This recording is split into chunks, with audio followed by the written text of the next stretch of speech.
Dramatic and desperate rescue of Allied forces from Dunkirk was remembered today as dozens of the original little ships reenacted their voyage of 60 years ago. Near-perfect conditions eased their journey across the Channel, and commercial vessels on one of the busiest sea lanes in the world slowed or altered their course as a mark of respect. Little ships with a big mission. Conditions were rather better today than 60 years ago. Clear skies and gentle seas accompanied the flotilla as it set off from Dover to commemorate the 60th anniversary. This was a proud day for those taking part. Just to have survived in seaworthy condition is an achievement. Yesterday, heavy weather kept the fleet confined to port. Today, the ship's radios crackled into life with a thumbs up from the team leader. Dunkirk, little ships, this is Frag. I'm sure you'll all be aware that the weather forecast is fine for us to go. 60 years after their voyages made history, a flotilla of little boats left Dover harbour again today for the French coast.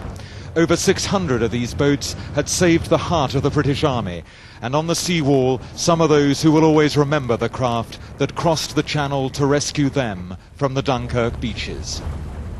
Even today, there is something improbable about these boats and the role they played. They're an assortment of river cruisers, barges, weekend craft, a few only 29 foot long.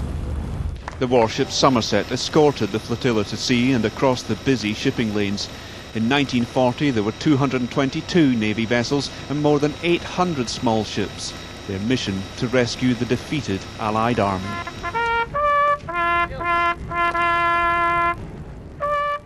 Those who were there have never forgotten. Some came back today. The Dunkirk veterans owe their lives to the seamanship and gallantry of the boat crews. From a ferry in mid-channel today, they dropped their wreaths on the waters they so nearly didn't cross in 1940. The little ships that came to pick us up were full anyway, and once daylight came, of course, the Germans were playing hell with us. And this little ship stayed there until it was full of soldiers coming out in small parties like us. And then we set sail and were landed at Margate. Late afternoon, and the little boats approached Dunkirk, as reliable and determined today as 60 years ago, when they helped spearhead Operation Dynamo as the evacuation was called. Between them, they'd carried around 30,000 men a day from the crowded and hostile beaches. They saved an army which, with lessons learned, returned 4 years later to more French beaches.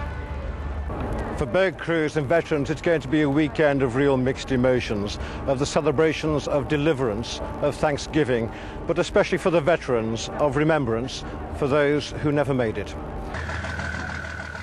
And the Prince of Wales is now moving on from MTB 102. He's reached Sundowner, and Sundowner is one of the more famous ships, I suppose mainly because the commander of Sundowner is a famous figure in his own right. He was a very young second lieutenant at the time, but he had been second officer on the Titanic, and he was suddenly called to go to Sundowner and take it to sea, and left everything and went off, and is still alive. In fact, we saw him at the beginning of this program an hour or so ago. So that's Sundowner, built in 1912, built by the Admiralty.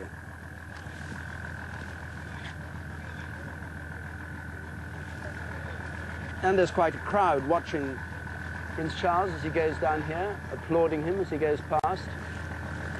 And he goes on down towards some of the smaller ships, pausing to talk to people on the top of the steps.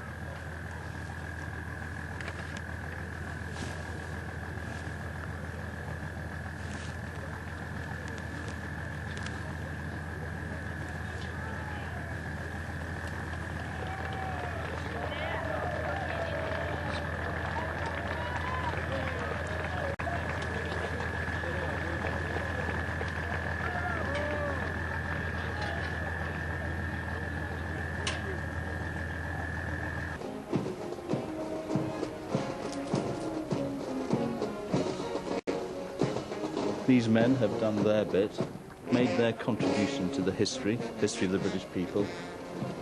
I suppose the challenge for us, for the rest of us now, is how we give meaning to the Dunkirk spirit, how we reinterpret it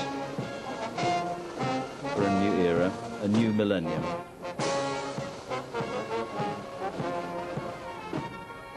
Prince Charles taking the salute, remember, for the last time the Dunkirk veterans make this formal commemoration.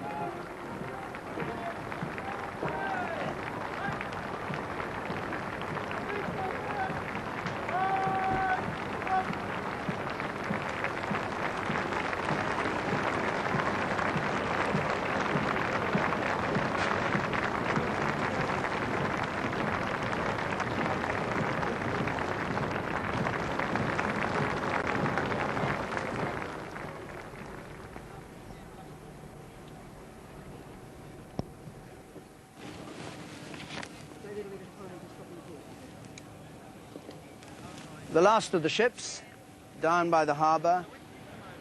Now Prince Charles has left, the march past is over, which George Elleguy was watching in the centre of the town. And these ships are now going to leave here. The wind has got up a bit. I don't know what the sea's like outside. We'll see that this afternoon when the destroyers are out there. We've seen, of course, the little ships here, but there's a British destroyer here, a British frigate here, rather, and a French frigate here to represent the British Navy, the Royal Navy, who they were the sort of backbone of the operation.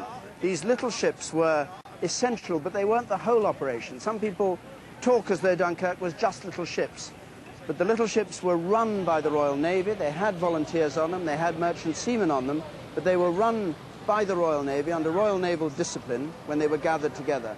So it should never be thought of as a kind of amateur operation, as a kind of almost by chance that it happened. It was organised, and they played a very important part, and they took nearly 100,000 people off those beaches. And this is the fly past that you can see. Lancaster bomber magnificently there in the centre.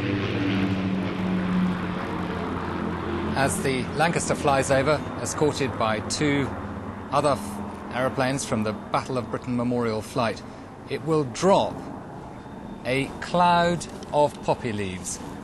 68,000 poppy leaves to represent all those who lost their lives on these beaches and who were left behind when the 338,000 veterans managed to get back to the United Kingdom. And as the poppy petals fall down across this now quite windy Channel scene, our thoughts can quietly return to 60 years before, and all those who didn't come back and who saw the little ships travelling back to Britain and were taken off as prisoners, or who lay on the beaches to be buried sometime later on.